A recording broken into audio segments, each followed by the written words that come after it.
평안하시죠? 1월 22일 매일 예배 하나님 앞에 기도함으로 시작할까요? 쏜살같이 시간이 지나가고 있습니다.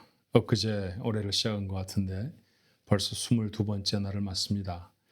이렇게 바쁘게 지나가는 시간, 평정심을 잃어버리고 하나님이 우리에게 원하시는 뜻들을 놓친 채 허망하게 사는 시간들이 되어지지 아니하도록 특별한 지혜를 주셔서 시대를 분별할 수 있게 하시고 그 시대 속에 담아가야 하는 하나님의 뜻을 마음에 담게 하여 주셔서 세월을 아낄 수 있는 저희 모두가 되어지게 축복하옵소서.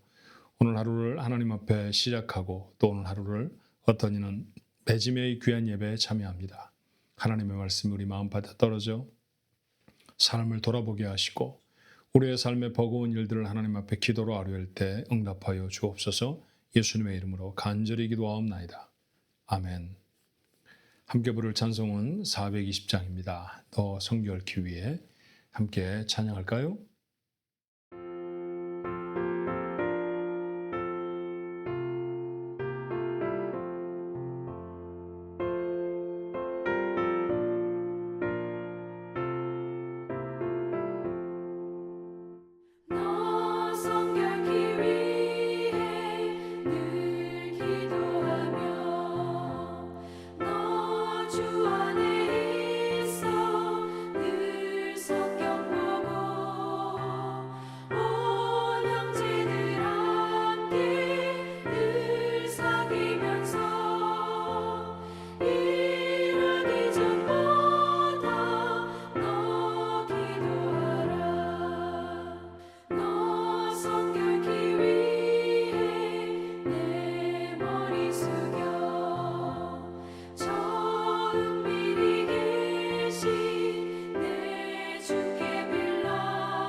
주시는 하나님의 말씀 마태복음 5장 27절로 37절의 말씀입니다.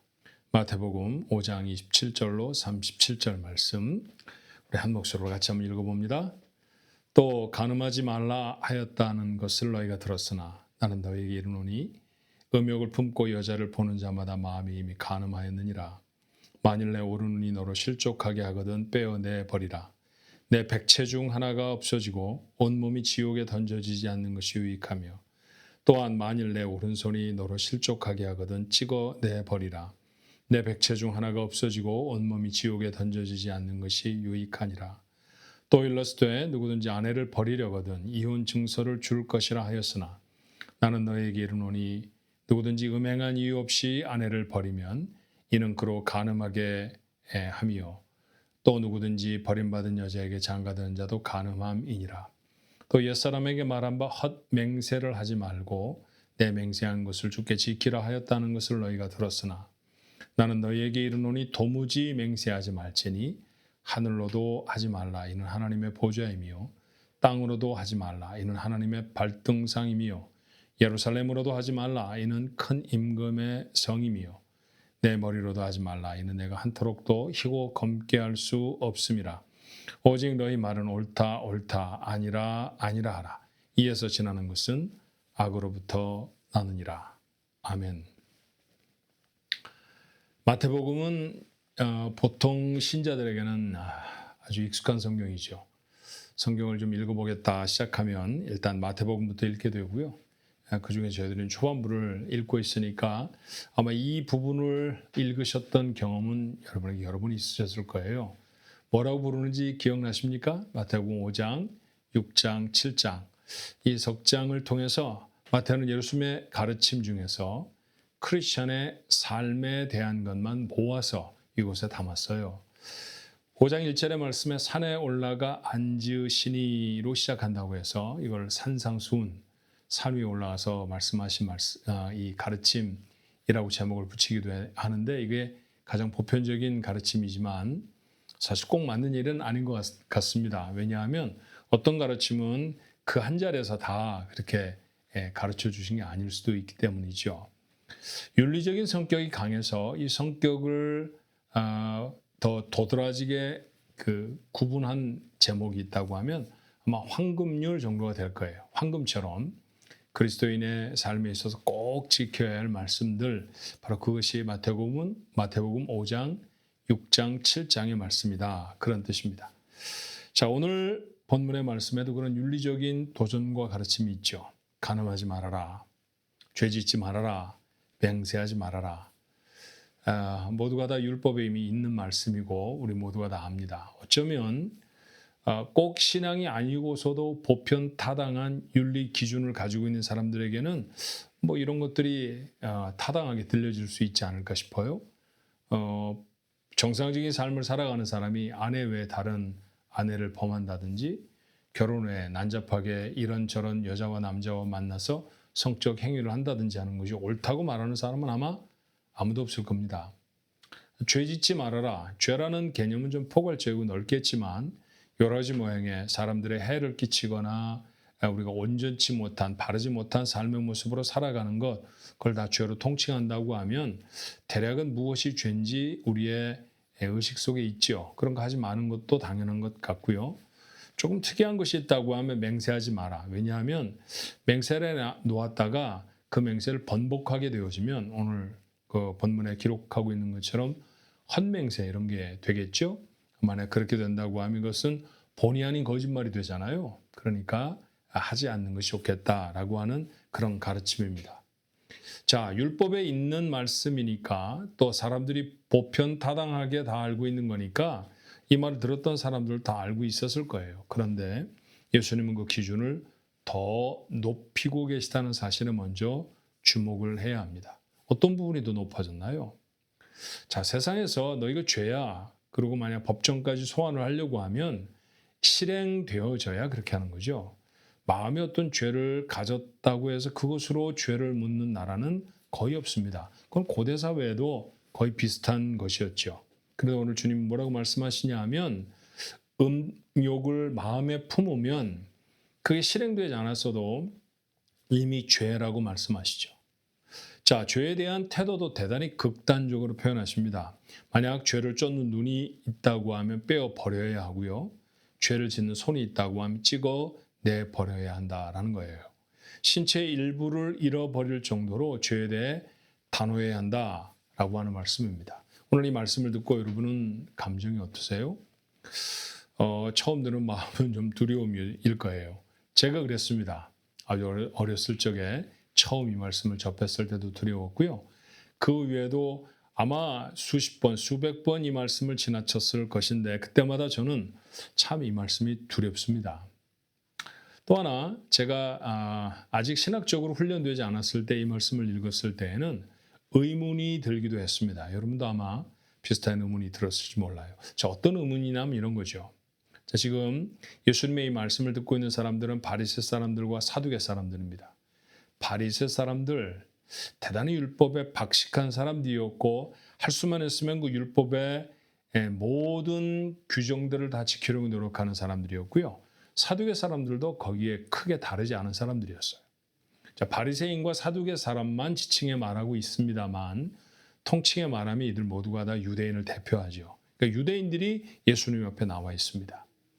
유대인의 특징이라고 하면 하나님 잘 알고요. 그리고 하나님이 그들에게 무슨 명령을 하셨는지 다름 아닌 율법이라는 것에 대해서 알고 있는 사람입니다. 그런데 잘 알고는 있었지만 잘 지키지는 못했습니다. 이유가 무엇이었을까요? 가장 간단하게 생각해 보면 첫 번째 이유는 너무 기준이 높기 때문에 지키기가 어려웠을 겁니다. 그렇죠? 보통 사람들이 부대껴 살아가는 여러 가지 삶의 유형들이 있는데 유대인들에게 요구한 유대인의 윤리 기준, 하나님의 백성으로 살아가야 되는 삶의 기준은 그들보다 훨씬 더 높았어요. 그렇기 때문에 그런 기준을 맞추기가 아마 어려웠을 것입니다. 그러니까 많이 실패했겠죠. 그래서 두 번째 이유는 자꾸 실패하다 보니까 에이, 뭐 이렇게 사는 거지. 그렇게 자포자기, 그렇게 타성에 젖어 버렸을 가능성이 참 높아요. 그래서 유대인들이 율법을 잘 알고 있었음에도 불구하고 잘 지키는 사람들은 아니었습니다. 때문에 조금 제대로 하나님을 섬기고자 하는 사람들, 제대로 된 유대인들에게는 이 율법이 늘 고민이었어요. 어떻게 하면 이 율법을 잘 지킬 수 있을까? 바리새 사람들의 가장 중요한 고민이 바로 그것이었거든요. 만약에 전부 다 지킬 수 없다고 하면 이들 중에 정말 중요한 율법은 혹 없을까? 그거는 꼭 지켜야 돼. 그렇게 말할 수 있는 것, 그것만이라도 지켰으면 좋겠는데 그런 생각이 있었죠. 그래서 예수님께 나왔던 율법사들, 대부분 바리새 사람들이었는데요. 그 사람들이 예수님에게 묻습니다. 어떤 율법이 제일 중요합니까? 그런 질문을 했던 것이 바로 이런 고민의 배후에 있었다라고 하는 것입니다. 그런데 그런 사람들에게요, 지금 주어진 율법도 기준이 너무 높아서 잘 못 지키고 있는 사람들, 그러다 보니까 지레 포기를 해서 이것도 저것도 아닌 모습으로 사는 사람들, 또 어떤 사람들 이렇게 살면 안 되는데라고 고민하는 사람들, 그 율법 앞에 모여있는 그런 고민스러운 인생들을 향해 주께서 더 높은 기준을 제시하는 거예요. 그러면 이제 더 지키기가 어려워지지 않겠어요? 자, 누군가를 보고 음욕을 품는 것만으로도, 음행을 행하는 건 두말할 것도 없고 그건 잘못이다, 그런 얘기죠. 함부로 막 아내를 버리던 때였거든요. 심지어는 뭐 음식을 맛이 없게 한다고 해도 아내를 버릴 수 있다라고 하는 율법의 가르침도 있었어요. 그런데 그런 것 우리 주님은 용납하지 않으시죠. 음행한 연고 없이 만약 아내를 버리면 그건 잘못된 것이고요. 누구한테 버림받은 사람에게 다시 장가를 드는 것도 음행이라고 기준을 훨씬 더 높이십니다. 맹세라는 건 쉽게 할 수 있는 것인데 내가 뭐 반드시 그런 일이 있을 거야, 아니면 손에 장을 지져, 뭐 이런 우리말도 있잖아요. 그죠? 한두 번쯤 그런 말 안 해보신 분들이 안 계실 겁니다만 그런 일들 하지 말라는 거죠. 어떤 것들로도 보증을 삼아서 그 약속의 보증이 되어져서 맹세하는 것, 이것은 잘못된 것이라고 주께서 가르치십니다. 왜 이렇게 기준을 높이셨을까요? 사람들은 아예 포기하게 되지 않았겠습니까? 왜 주님이 이런 말씀을 하셨을까요? 우리는 이런 진리도 압니다. 율법으로는 구원을 얻을 수가 없습니다. 그럼에도 불구하고 예수님은 지금 율법을 꺼내시고, 이전에 지나갔던 말씀입니다만 율법 중에 단 하나도 땅에 떨어지지 않고 다 이루어질 것이다. 나는 율법을 폐하고 이거 안 지켜도 된다, 그렇게 말하려고 온 사람이 아니야. 그런 말씀도 하셨죠. 율법으로 구원을 얻을 수 없는데도 불구하고 왜 주님은 율법에 이런 중요성을 두셨을까요? 또 율법은 사실은 사람의 능력으로는 지킬 수 없는 법이라고 하는 사실을 우리는 신약성경의 다른 부분에서 많이 듣고 배우지 않았습니까? 그럼에도 불구하고 지금 주님은 다시 율법을 말씀하시는 것 같고요. 이런 법을 지켜야 한다라고 말하고 계시는 것 같아요. 이유가 있습니다. 그 첫 번째 이유는 뭘까요? 이렇게 어떤 법, 삶의 기준이 세워져야 인간의 죄성이 드러나 보일 수 있지 않겠습니까? 자, 율법을 지키지 못하며 대충 합리화하던 당시의 종교 지도자들, 종교인들, 그러니까 내가 성전에 들어가서 출입하는 것만 보여주면, 내가 길거리에 서서 때를 정해서 기도하는 모습만 보여주면, 내 식탁에서 11조를 떼기만 하면 나는 괜찮은 신앙인이야 라고 치부하였던 사람들에게 예수님 이런 말씀을 드러내 확실하게 선언하시죠. 자, 어때? 이 말씀에 비춰보니까 너희들이 어떤 것 같아? 예, 이 말씀 앞에 모두가 다 죄인이라고 말할 수밖에 없지 않았을까요? 아하, 우리가 제대로 사는 게 아니구나. 아하, 우리는 정말 이 죄에서부터 구원이 필요한 존재로구나 라고 하는 사실을 그들은 다시금 깨우쳐 알게 되었을 것입니다. 죄를 극명하게 보이기 위해서 죄가 죄되어짐을 선언하고 보여줄 수 있는 가장 중요한 도구는 바로 하나님의 법인 것이죠. 하나님의 법은 그런 것 때문에 사람에게 주어졌고요. 사람들이 오해해서 그거 부지런히 잘 지키면 하나님의 사람 될 줄 알았는데 사실 그것은 사람이 얼마나 깊이 타락했는지를 보여주는 도구, 그래서 결국 우리를 예수 그리스도께로 인도해내는 중요한 역할을 하는 것임을 사람들은 몰랐던 거예요. 그래서 예수님은 다시 한번 율법을 꺼내셔서 사람들의 죄성을 지적하고 계십니다. 두 번째 예수께서 이렇게 말씀하신 이유가 있다고 하면 더 높은 기준의 삶을 살아라가 아니라 저는 살게 될 것이다 라고 하는 약속의 말씀으로 읽혀요. 자, 예수님의 말씀이셨으니까 이렇게 살아야 한다라고 하는 말씀은 맞습니다. 이게 만약 그리스도인의 삶의 모습이라고 하면 이대로 살아가야 하잖아요. 지금 살고 있지 못합니다. 그럼에도 불구하고 모든 사람들이 이 법 앞에 자유로울 수 없다고 하는 사실을 너무나 잘 아시는 주님이 이렇게 살아라라고 말씀하셨다고 하면 그 말씀은 하라라고 하는 말씀이 아니라 하게 만들겠다라고 하는 약속이십니다. 여러분 아시죠? 구원을 받으면 우리에게 이루어지는 가장 놀라운 변화가 뭘까요? 구원을 받으면 갑자기 생명이 길어지나요? 구원을 받으면 갑자기 부자가 됩니까? 구원을 받으면 갑자기 지혜스러운 사람이 되거나 구원을 받게 되면 갑자기 높은 자리에 오르는 것 아닙니다. 자, 일부의 어떤 사람에게 그런 특별한 은혜를 주셔서 구원의 역사를 더 다른 방식으로 세상에 증거하시는 하나님의 계획과 사역이 있긴 해도 그것이 구원받은 모든 사람에게 일어나는 사건 아니에요. 그런데 구원받은 모든 사람에게 일어나는 정말 놀라운 변화 하나, 성령이 와서 함께 하시는 것이죠. 그 바로 구원받은 사람의 모습입니다. 구원을 받게 되면 하나님이 내 밖에 계신 것이 아니라 내 안에 자리를 잡고 사시는 것이죠. 왜 그렇다고 했나요? 성령은 왜 나와 함께 하시나요? 성령은 내 안에 함께 하심으로 내가 이렇게 높은 기준의 하나님의 사람의 삶을 살아갈 수 있도록 나를 바꾸시기 때문입니다.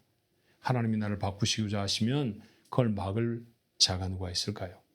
아무도 없죠. 그렇게 성령은 내 안에서 역사하십니다. 오늘도 그 성령의 역사가 하루를 살아가는 여러분에게 있으실 것이고요. 하루를 살아내고 저녁 무렵쯤에 이 예배에 참여하는 분이 계시다고 하면 여러분의 내일도 성령은 그러실 것이며 오늘도 사실은 그렇게 성령이 여러분을 다듬으셨을 거예요. 그러므로 우리는 성령께 순종하는 인생이 되어야 하지 않겠습니까? 성령께서 내게 무엇을 말씀하시는지, 무엇을 깨우쳐 알게 하시는지, 아, 맞아, 그렇게 살아야 돼 라고 신앙적인 깨달음이 우리 속에 생긴다고 하면 네, 맞습니다. 그래서 성령이 우리에게 주시는 깨우치심이고요.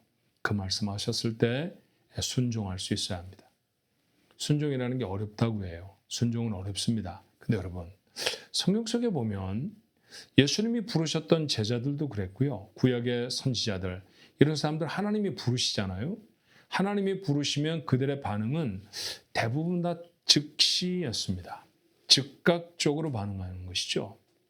예컨대 베드로와 동료들이 많은 고기를 잡아서 무트로 나왔지만 예수님이 나와 함께 사람을 낚는 그런 사람이 되자 그렇게 말씀하시니까 배도 부친도 다 엄청나게 잡았던 그 물고기를 다 내려놓고 즉시 예수를 쫓았습니다.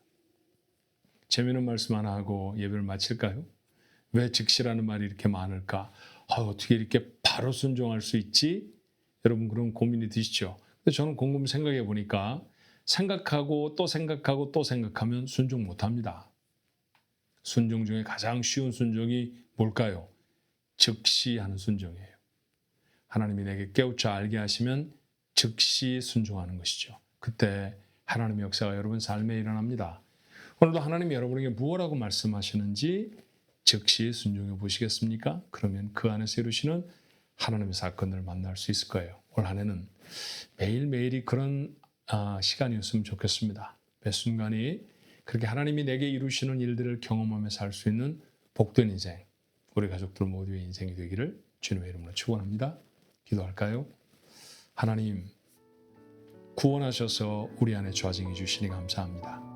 우리 안에 계시는 성령님, 우리에게 말씀하여 주옵시고 세상의 소리에 파묻혀서 성령의 음성을 듣지 못하는 일이 없도록 우리의 귀를, 우리의 마음을 정결케 하여 주시며 들려진 말씀에 즉시 순종하여서 하나님 그 가운데 이루시는 하나님의 사건들, 하나님의 일들을 목격하며 경험하며 살아갈 수 있는 복된 인생, 우리 가족들의 인생이 되도록 축복해 주옵소서. 예수님의 이름으로 간절히 기도하옵나이다. 아멘.